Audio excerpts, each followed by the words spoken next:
Minutes. Mr. Chairman, I rise to offer an amendment which addresses another misguided and restrictive federal regulation. Section 526 of the Energy Independence and Security Act prohibits federal agencies from entering into contracts for the procurement of fuels unless their life cycle greenhouse gas emissions are less than or equal to emissions from an equivalent conventional fuel produced from conventional petroleum sources.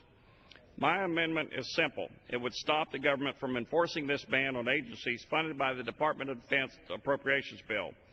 As my good friend Mr. Terry from Nebraska said a few minutes ago, the initial purpose of Section 526 was to stifle the Defense Department's plans to buy and develop coal-based or coal-to-liquids jet fuel.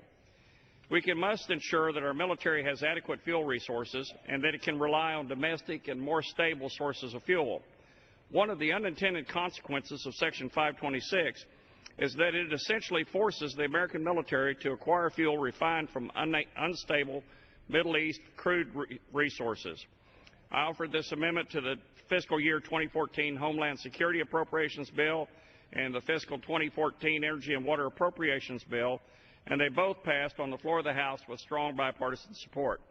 My friend Mr. Conaway from Texas also added similar language to the latest defense authorization bill to exempt the Defense Department from this burdensome regulation. At this time, Mr. Chairman, I now yield 2 minutes to my good friend from Texas, Mr. Conaway. Gentleman from Texas is recognized for 2 minutes. Thank you, Mr. Chairman, and thank my good friend from Texas. I also want to encourage my colleagues to vote in favor of this. Section 526 was added to the 2007 Energy Bill as a last-minute add-on with no hearings, without any information about it whatsoever, and it is beyond misguided. May sound good on paper, but it is totally unenforceable. No one in their right mind has a clue what the life cycle greenhouse gases are for any of the fuels that anybody buys.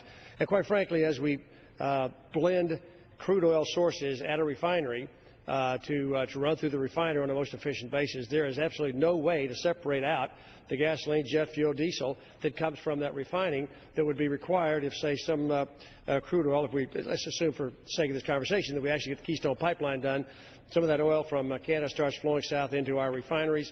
There is absolutely no way anyone could certify which gasoline is coming out is related to those sources versus some others. So this is misguided, it's unworkable, and extreme. I would prefer that we exempt the all of government from Section 526, but that's obviously beyond the scope of tonight's legislation.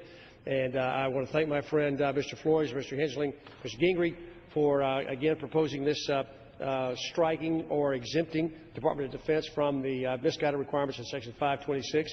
And I encourage all of my colleagues to vote for it, and I yield back. Gentleman yields back.